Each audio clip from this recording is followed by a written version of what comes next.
Assalamualaikum warahmatullahi wabarakatuh.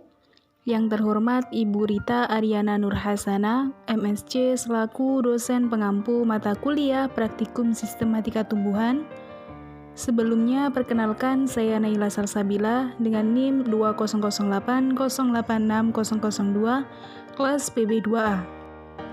Pada praktikum kali ini mengenai sampling dan karakterisasi Pteridophytes dengan tujuan yang pertama, mahasiswa dapat mendefinisikan habitat atau niche paku-pakuan. Yang kedua, mahasiswa dapat menerapkan teknik sampling dengan benar pada paku-pakuan. Dan yang terakhir, mahasiswa dapat mendata karakter-karakter yang dimiliki oleh spesimen sampel pada paku-pakuan.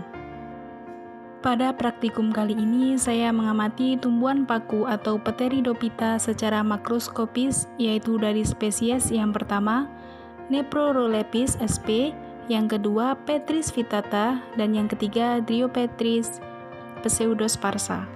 Yang pertama adalah paku pedang atau Nephrolepis sp, yang merupakan tumbuhan dari kelas Pteridopsida ordo Polypodiales. Habitat pada Nephrolepis pada umumnya hidup di tanah, tapi ada juga yang hidup secara epifit. Nephrolepis dapat ditemukan pada dataran tinggi, daerah kering seperti padang pasir, daerah berair atau area-area terbuka. Selain itu dapat ditemukan 4 tipe habitat Nephrolepis, yaitu yang pertama, hutan rindang yang memiliki celah permukaan berkarang, khususnya yang terlindung dari sinar matahari, terdapat di daerah rawa dan tergenang air, dan tumbuh sebagai epifit pada pohon-pohon tropik. Daun pada spesies ini terdapat percabangan pada tulang daun, ujung dari urat daunnya yang menjari tidak sampai menyentuh tepi daun dan bebas. Pada ujung urat daun, terdapat sporangium yang tertata dengan rapi di sepanjang tepi daun. Daun tumbuhan paku ada beberapa macam, yaitu tropofil, sporofil, dan yang kecil-kecil disebut mikrofil, dan yang besar disebut makrofil. Pada spesies ini, daunnya termasuk mikrofil. Tumbuhan ini memiliki permukaan daun yang halus dan bersisik. Ukuran pada umumnya panjang mencapai 2 cm dengan lebar 1 cm. Bentuk daun menjorong dan ujungnya terbelah, sedangkan pada tepi daun bergerigi. Selain itu, spesies ini juga mempunyai ental yang bertumpuk di atas permukaan, yaitu adanya daun muda yang menggulung. Pada umumnya, Nephrolepis memiliki daun berwarna hijau sebagai organ fotosintesis serta memiliki histodata pada sisi atas daun. Batang Nephrolepis berbentuk bulat, tetapi pada spesies ini terdapat seperti lekukan di permukaannya sepanjang batang tersebut. Umumnya merupakan tanaman kecil dengan sedikit daun, tingginya kurang dari 0,5 cm tinggi. Warna batangnya kecoklatan, permukaan halus akan tetapi seperti terdapat rambut-rambut yang sangat halus pada batangnya. Spesies Nephrolepis sp memiliki akar yang tumbuh di bawah permukaan tanah, bersifat non-fotosintesis, berfungsi menyerap air dan nutrisi dari tanah. Akar-akar ini menyerabut dan strukturnya sangat kecil. Yang kedua adalah Rhemgina atau Pteris vittata dari kelas Phelicopsida. Pteris vittata termasuk paku tanah, yaitu paku-pakuan yang hidup di tanah, tembok, dan tebing terjal. Kebanyakan jenis paku ini hanya tumbuh pada batu-batu atau pada tebing sungai yang menyukai kelembapan. Rimbangnya menjalar pada permukaan batuan dan akar-akarnya masuk ke celah-celah batu. Tumbuhan paku ini banyak ditemukan liar di bagian-bagian dari dunia seperti Amerika tropis, Asia tropis, dan lain sebagainya. Akar dari paku ini adalah serabut yang tidak bercabang atau monopodial, terletak pada seluruh permukaan rimpang, bentuk akar tipis dan kasar berwarna coklat.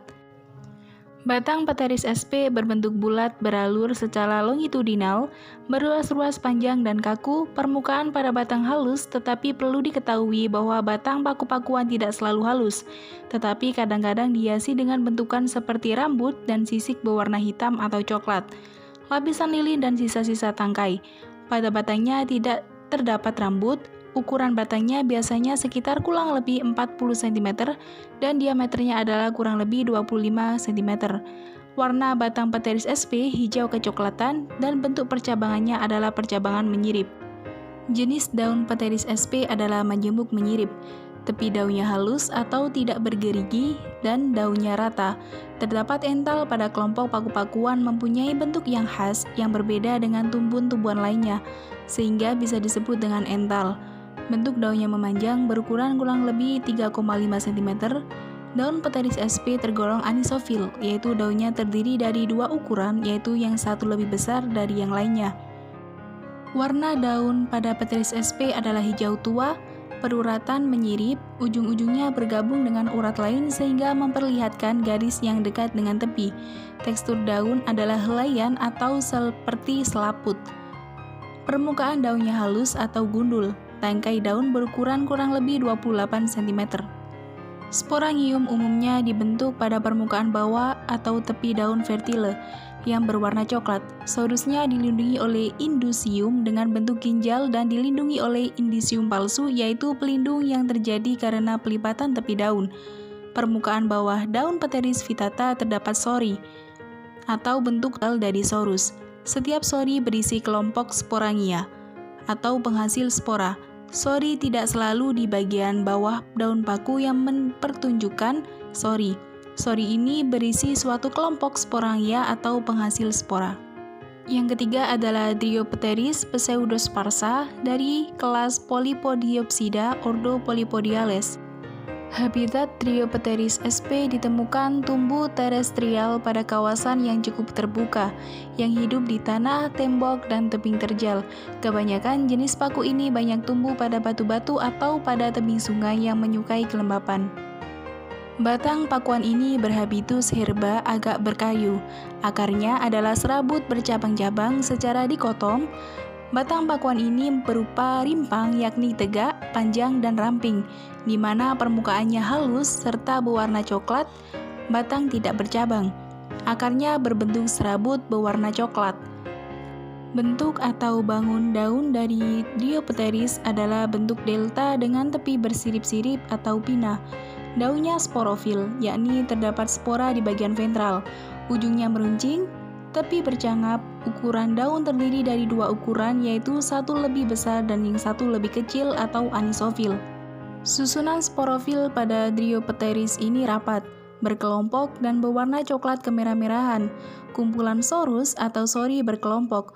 Sporangium berbentuk cincin atau anulus, bertangkai dengan anulus vertikal tidak sempurna.